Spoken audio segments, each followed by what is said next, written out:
Welcome to Macon Memories. This is Lynda Wright, and I'm at Randolph-Macon College on Tuesday, May 24th, 2011. I'm here today with Professor Ed Woodward and Professor Cathy Staples. Professor Woodward, can you tell us when and how you came to teach at Randolph-Macon College? Sure. I came here in 1983 and had recently retired from the Army in 1981. And I was actually in Germany with my wife visiting her mother, and I got a letter from which Ed Smith wrote at Randolph-Macon College. It was forwarded through VCU, where I was in the accounting program, and I received it in Germany. I got a German typewriter with and answered back as best I could. I came to the college, I think it was August the 18th, and they needed someone to teach 8 courses. And so I signed the form. I think they were more than happy to get someone to teach.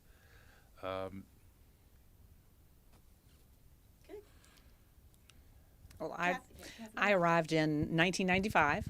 I came in an unusual way. My mother-in-law actually told me about the position we were looking. I was at VCU, and we were contemplating leaving VCU and moving away, and she lives in Ashland, so she was not excited to hear that we might be leaving town with her grandchildren.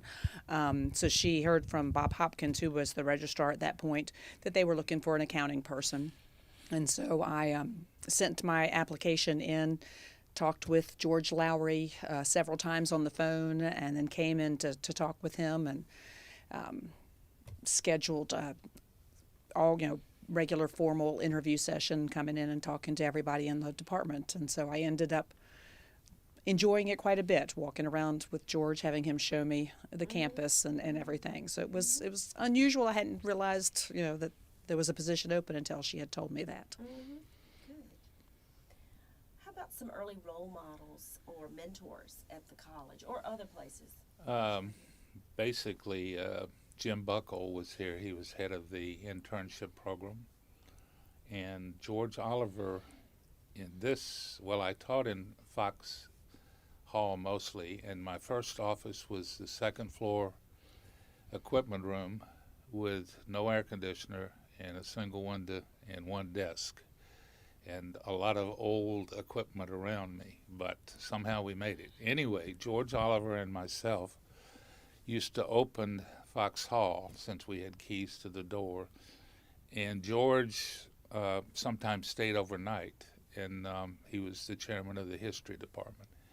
But he sort of told me what to do and how to do it, and Jim Buckle had the office next to my room, and so he was my mentor in the early days. When George spent the night, where did he stay? You mean spent the night in town? In town. His wife, I think, at that time was teaching in Mary Washington, Mm-hmm. and so rather than go back and forth to Fredericksburg, sometime he stayed overnight. Mm-hmm. Mm-hmm. And he was responsible. One of the big things that most people are not aware of, he was responsible for getting air conditioning in Fox Hall. He was the primary force behind it, because in August and September, you almost could not teach in that particular building. And it was so hot that you wanted to take your shirt off. Yeah. It was that bad. Yeah. So George was the one that got the equipment working in Fox. I'm sure the faculty and students Yes. are grateful Mm-hmm. about that. How about you, Cathy? Any early role models or special mentors? Well, here I'd say again, because George Lowry interviewed me and brought me in and introduced me around. I mean, I think he started out as probably my mentor here, making sure I felt comfortable at Randolph-Macon and comfortable with what I was doing here. Mm-hmm. I'd say he was probably the main person. Everybody else in the department was wonderful, but he made sure I felt comfortable and got everything that I needed in order to do what I needed to do. Ed, too. I mean, he helped me get situated because I came in teaching classes that I had, for much of it, I hadn't taught before at all. So it was interesting. So it was very different from where you had taught. It was very different. I taught fewer classes where I was before and taught the same, like 2 classes only. When I came here, I was teaching 7 classes over the course of the semester, or the year, excuse me, over the course of the year, and 5 different preps, which were all brand new preps that I had never taught before. So it was very interesting. The first year, I had started here with a 3-month-old baby and teaching 5 different brand new classes, so I was a tad on the exhausted side by the end of the first year. So More homework than the students. yeah, exactly. You had to at least understand what you were going to teach them somewhat, and I did. It just being a brand new course, it made it a little bit more challenging. What were some of the main issues facing the faculty at that time? I think the biggest issue, including me, was office space. Like I said, I didn't have a very desirable office when I got here, and a lot of the people who were temporary had to share offices. And that was before we ended up with across the railroad tracks and before Thomas Branch. So it was really a hard thing to find office space at the college. That was about the only thing. Obviously, we're getting more and more female students in, which turned out to be probably good for the college since they were better students. Anyway, those were the 2 major issues, I think. So the college was growing a bit, Right. body-wise, from in your early years. It was growing. Yes. Do you remember any number? I mean, just No. roughly, it was just but it was growing. So it was stress on the faculty then, as far as number of courses, I guess, or class size as the college grew, or did they hire faculty too? Class size was a problem. I remember I was in Fox 206 one particular time, and the other accounting professor was retiring, and so I ended up with, I think, 32 or 33 students in Fox 206. And someone neglected to tell me about the parents coming. So I ended up with 3 or 4 sets of parents, and they were behind me and to my right and to the left. I had to move them out of the way to teach on the blackboard, and it was quite a scene. And I borrowed some chairs from the next classroom because I couldn't have them sit on the floor. And I actually got in some amount of trouble since I took the chairs from a senior professor. He didn't need them, but I should have checked with him first. Oh, well, you were having guests first. Oh my goodness.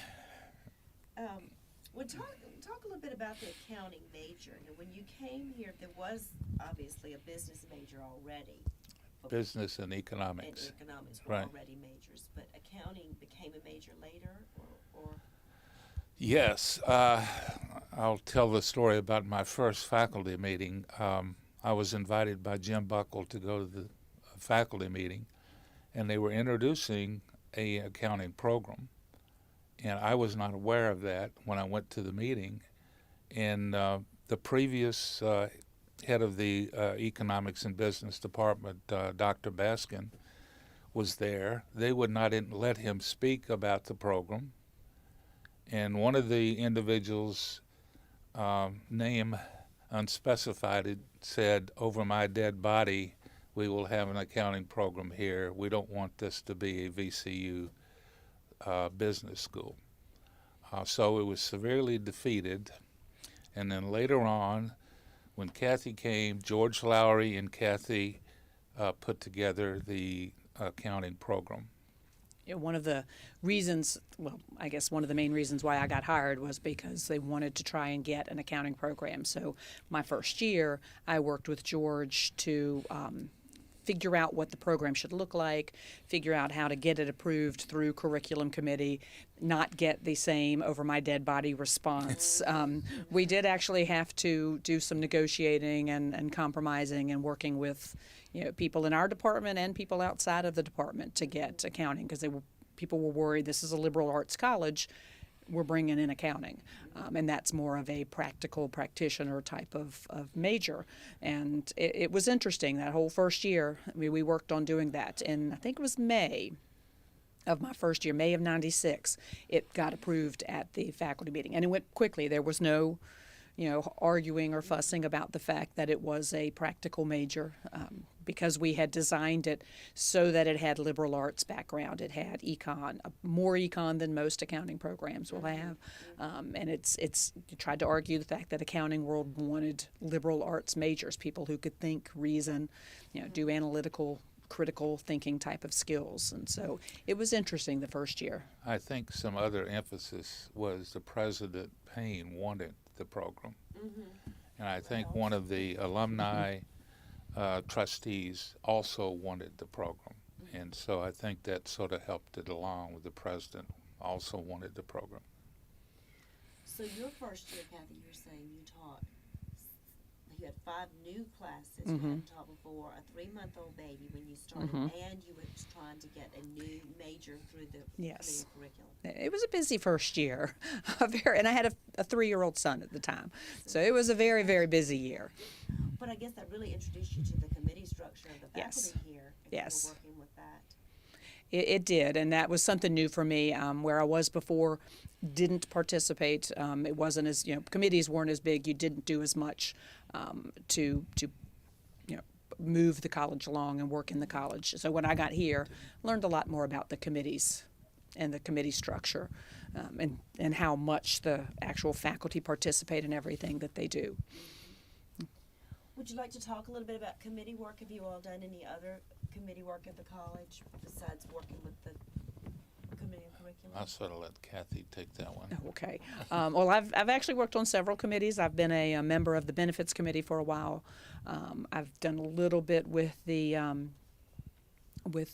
committee on I can't remember, faculty development. That was a fun committee. That one you actually got to see, or give money away to people, faculty to be able to travel, and to students. At that point, the SURF program was done through the committee on faculty development. So you got to see the faculty and the student type of research and the activities they were doing. I've chaired the SACS compliance committee, which was interesting because I really got to see the entire college, and how it was run and how it was organized, which was very, very interesting. I've learned a lot by doing that. I've also seen how much, like I said, the faculty has say-wise in how the college is run, with respect especially to curriculum and curricular activities and things like that. Good. Can you talk a bit about student life in the campus and campus life in general? When you first came and how that might have changed over time? I think my daughter is a '91 grad, so maybe I'm aware a little bit more than others about what goes on at the college. But the fraternities were a big part of Randolph-Macon College back then, and the parties were sometimes notorious, and so that has obviously changed, and there were more and more women coming to Randolph-Macon, and it turns out, from my perspective, they sort of changed the classroom, and it turned out that some of our better students were female rather than male. I think the students were a little bit more involved back then than they are today in other activities. I know I started the Business Economics Society, and we had all kinds of speakers come out and so forth. But other than that, that's about it. Let's see, I don't know. I haven't seen a huge difference, but again, it hasn't been as long for me, Yeah. and I didn't have a connection by having a child here. But I will say, not that the students seem less involved, maybe less involved in departmental type of organizations like Econ Business Society or the Econ Business Club. We don't have that organization anymore. It's now the Society for the Advancement of Management. What I have noticed is that students seem to be involved in about 20 things. You look at their email address, and at the bottom it's like, oh my gosh, how did they have time to do all of these things and come to class and do their homework, and study? And so I have noticed that. Like I said, I think I have noticed a drop off in being willing to do things like work, into the Econ Business Society or the Society for the Advancement for Management, but they are very active in everything else on campus, which is sometimes good, sometimes not. The other thing is the students get involved in their freshman and sophomore year, and then when they get a pledge to one of the fraternities, then the emphasis moves away from that organization to the fraternities and whatever. And I think probably natural that happens. But like I said, we had 100 and some members involved, and then come junior year, we were down to 15. In senior year, less than that.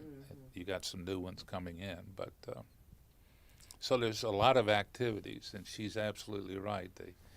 They get involved more and more as they acclimate to the college.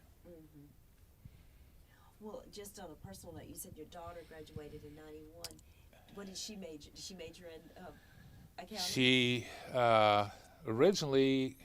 She was aware of Macon College, and she came out in her junior year in high school. Elsa Falls took her and showed her the biology department, and she said she wanted to be a medical doctor. So she took one biology course and decided that was not for her. She didn't want to take any of my classes, so she was an English major and a minor in political science. So I was going to ask you, my next question was, did you teach her? No. In fact, several of the professors came up to me right before she was graduating and said, is that your daughter I have in my class? And I said, yes. And he said, well, why didn't you tell me? And I said, I didn't want to tell you. Yeah. So, and that's, other people have had the same. George Lowry had his kids here in the same way. Yeah, right. You wanted. I didn't want them to know. Right. Right. And I had Corey Jackson in my class this past year. I didn't know that was the head of human resources' son. Oh. So, Sharon. So, yeah, it's just the way it is, and it's probably the best thing. That is a good Yeah. thing. Good. Well, what about the faculty and administration relationship? You talked a bit about seeing that closely from being on the SACS committee, but do you see any trends or themes when you look back over the time you've been here and how the faculty and administration work together or not? I can comment a little bit about that. It was rather rigid structure. I remember the business department kept most of the college supplies, and I went over to get some chalk, and I got a reasonably hard time getting chalk when I first got here. This was not a good system. It's different now since the chair of the department handles most of that. But the supplies for the college came through the business department and over in Peel Hall at that time. And you had to go over there and sign your name to get almost anything, staples, chalk. So it just did not give you, they weren't as friendly as they should have been.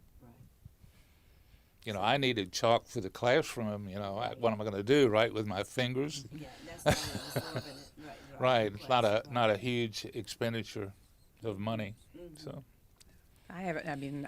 I've not seen any horror stores and getting supplies and things like that since I've been here, because I think they changed it about the time that I've gotten here. I have noticed. I've been here with, I guess, the same number of presidents as you since Liddell Payne was quite a while.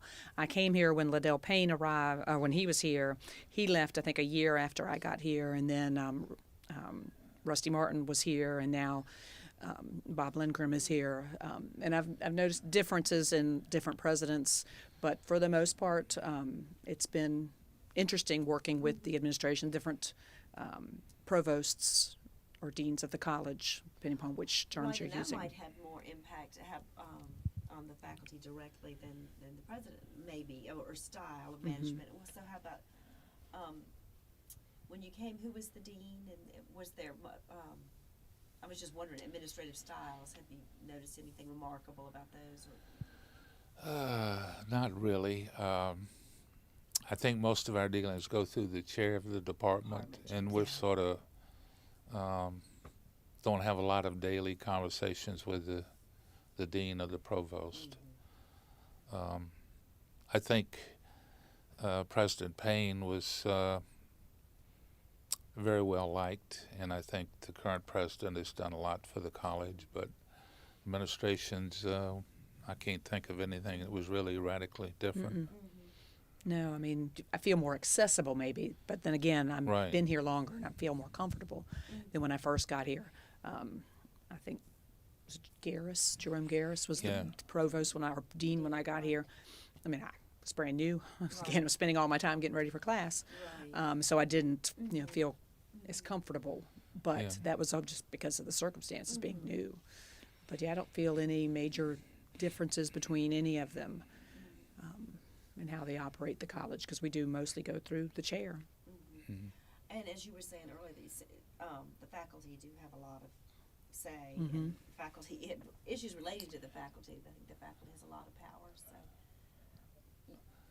what I'm trying to say is the administration may not affect those issues so much. Right.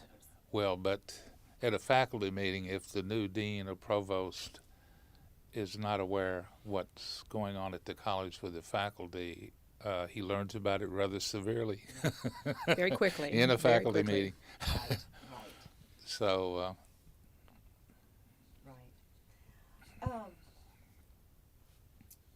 can we talk a bit about the tenure process and how that might have changed through the years? I'm trying to think how it changed. I mean, I got here, I'd already had a few years of experience somewhere else, so my window was narrowed quite a bit. I actually went through the tenure process and moved from assistant to associate after 4 years. It was not a lot of fun because you had to accumulate all sorts of stuff and write a personal statement and just make sure you could sell your case. And obviously I did because I got tenured, which was good. But I can't quite tell if it's changed. I mean, like I said, when I went through it, it seemed like what other people in our department have gone through. It doesn't seem like it's changed. Like I said, mine was a shorter time frame, just because they accepted some of my years from other places. But not, I mean, having looked at the others in our department who've gone through the tenure process, it seems to basically be the same process, longer if you were brand new. Right. What do you see as the watershed events in the life of the college?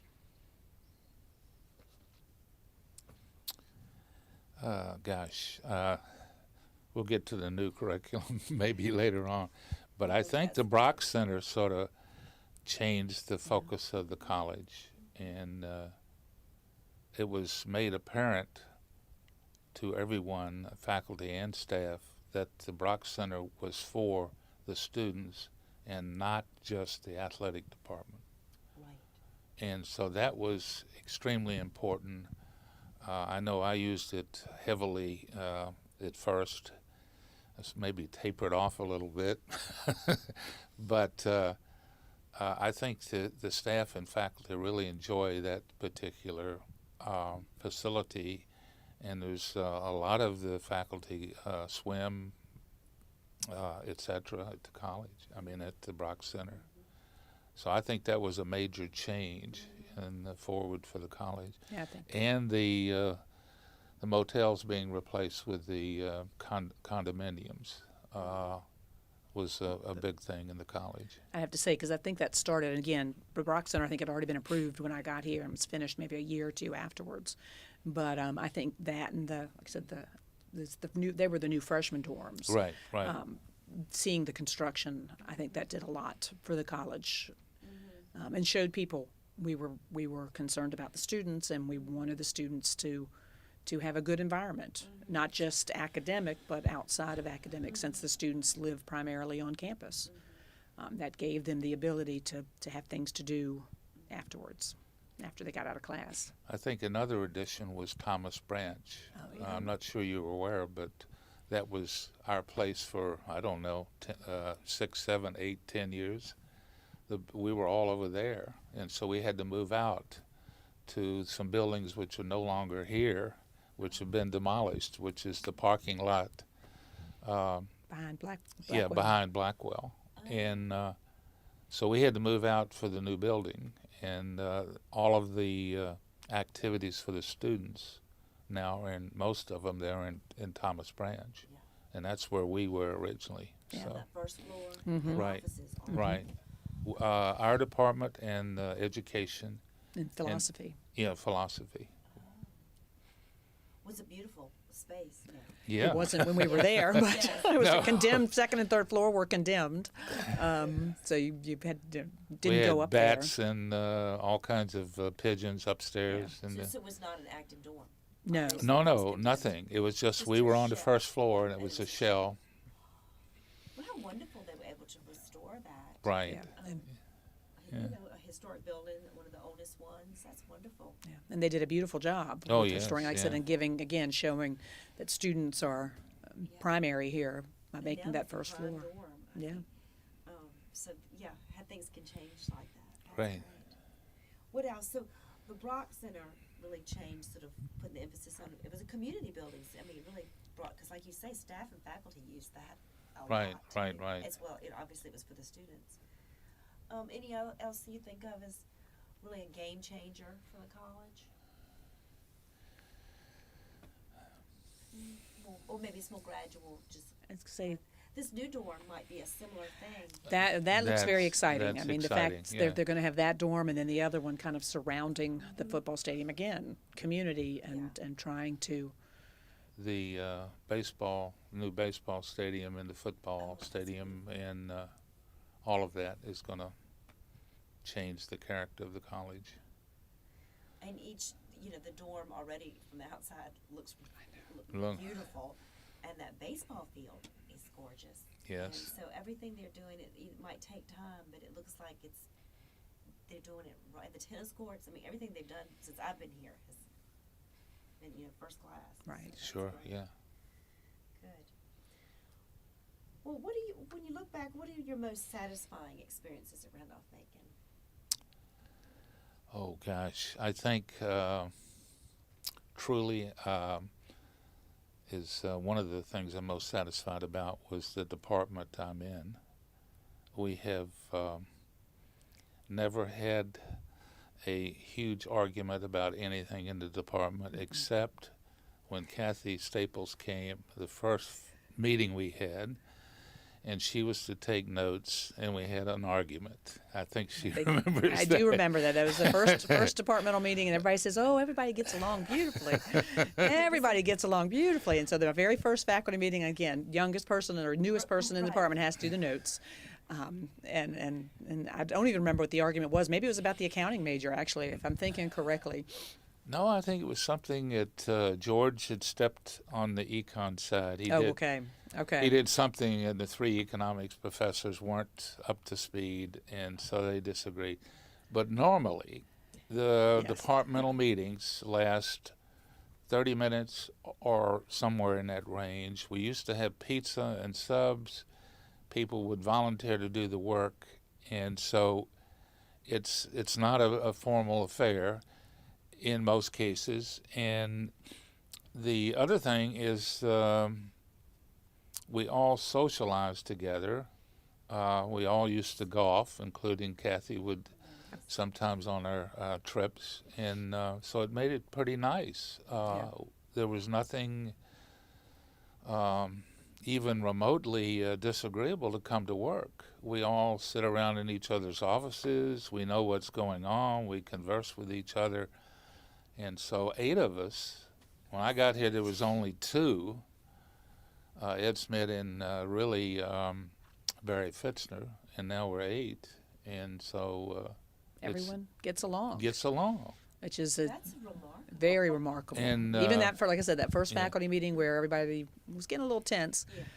that was it. You walked out and it was over, and everyone in the department, it's amazing.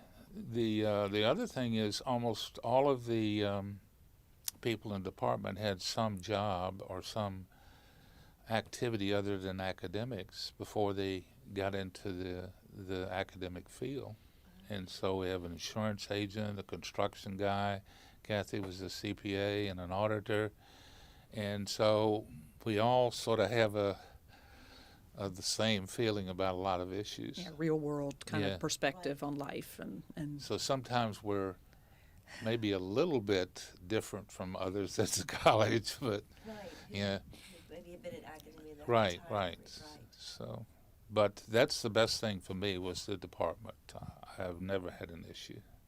Oh, that's wonderful. So, I'd yeah, have to agree. And again, as and haven't mentioned it here, but I am the only female in the department, and Ed's retiring. Still couldn't get a female in the department, but it's been a wonderful experience. Yeah. I mean, it's not like they do treat me a little different. They try not to say too many, jokes, or use certain phrases or things like that. Sometimes they slip, but it's been a wonderful group of individuals to work with. I mean, it's looking kind of sad to think that we're starting to retire, and people are starting to leave. But it's been interesting and been very good. The department was a nice, refreshing breeze from what I had seen at other places. And the students too. The students have been a challenge some days. Some days you fuss at them constantly, but overall they are willing to do what you throw at them, and that's been nice. And they are willing to work some days really hard. Other days, obviously, they're students, not so much. And I'd say the faculty and our department and the students have been wonderful. That's great. Yeah. Well, your real world experience, I'm sure, is refreshing for the students as well. I mean, you probably bring something to their learning experience that might be different than they get in some other classes. If for people. I think that's true. I teach a tax course, and I sort of will take whatever position the students want to argue for. I'll take the opposite side, even though I don't agree with it. And so I think most of us are aware of the two sides of an argument, and so we can take either side and then present whatever the student brings up. We can bring up some counter arguments or some supportive arguments. So it sort of helps. Just be able to relate, real world things that are going on. I think that's been a good experience for the students. Be able to actually tell them this is stuff you'll use when you get out into the real world. These have been, the last few years have been, challenging in the economy and, just the state of the world economy in our nation has, I'm sure students are very aware of all of that. I'm sure they brought that to the classroom. Yeah. I mean, they do get worried, at least in the second semester of their senior year, about finding a job. Start thinking about it. Yeah. When mom and dad start saying, when are you moving out? Well, if you were writing the history of Randolph-Macon College, what would you include from your years here? Chapter headings. Well, I would say the establishment of the accounting major.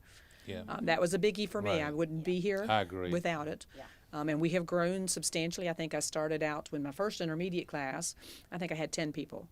And this past semester, I had 28. So, and that's been pretty consistent for the last couple of years. I'd say for me, that's the biggie. That would be my big chapter heading. Right.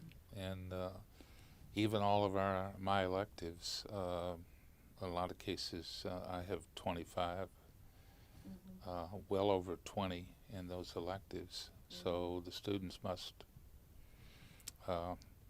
like the electives we have in the accounting program. They don't So- consider them easy, but No. they seem to find them useful and enjoyable. See the value. But we have the accounting program here is not, in some respects, like some other colleges and universities.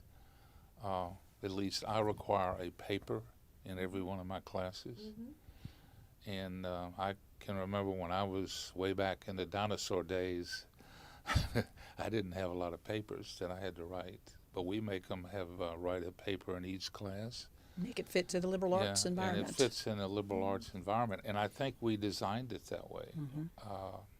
At least everybody in the department requires that.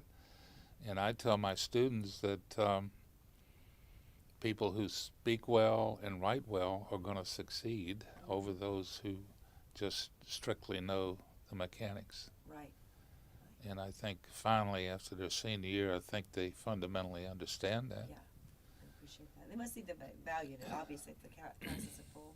And I don't know about accounting specifically, but I know business/econ, those majors are very popular. I mean, so good. Well, any other memory or special story about Randolph-Macon you'd like to share? Any funny anecdote? Well, there is one. When they were renovating Fox Hall, the second floor, they were making separate offices. And Dr. Lowry, Dr. Lang, and I shared an office. And they moved a lot of material out of the offices over to the other classroom side.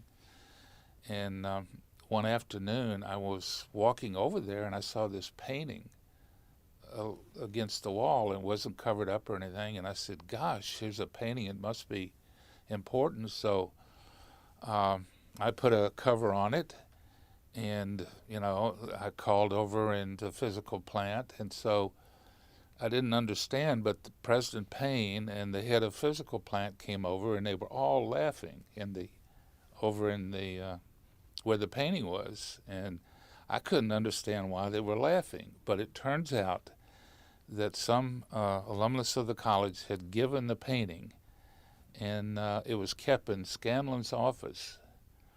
And when he came to the campus, they would run over and put it up in Peel Hall. But I didn't know this, and I thought it was a valuable painting. But it was, you know, the college didn't consider it. But they had to keep it. They had to keep it. So. Oh,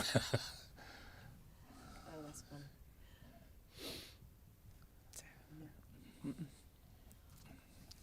Any final words, though? No, this is a great project, and to get some thoughts that we have, and so I've just had a great time at Randolph-Macon College, and like I said, my daughter is now a proud alumnus of the college, and she has she's a retired mother right now, and she's not working, but I have 2 grandchildren, and the most important thing was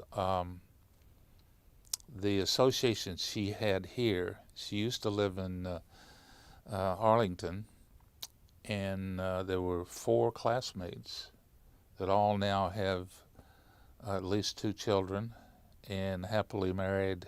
And I can remember when they had wet hair here at the college and so forth. But the attachment is kind of real here with the students. And since it's such a small college, I think the personal relations here at the college are really important. And they sort of stick with them. That's one of the things I noticed when I was here, when I interviewed with, and George Lowry was showing me around campus. Everywhere we went, someone was saying, "Hello, Professor Lowry. Hello, Professor Lowry." And I'm like, wow. I mean, you know, where I was, you walked down the street and nobody knew who you were. Right. You know, you came here and everybody knew everybody, and that's been, I'd say, the most gratifying thing about coming here is that everyone gets along. You know, in faculty meetings, not just departmental, where we have that one meeting where I got a little angry, but in the big faculty meetings with all the faculty, you know, you could have a huge discussion and tension and people angry during the meeting, but the minute you walk out the room, everybody is back to being friends. You know, they know they're exchanging their views, and that's a good thing here. Is that I think the school has a very good environment for individuals, students, faculty, staff. That's wonderful. Found the same thing.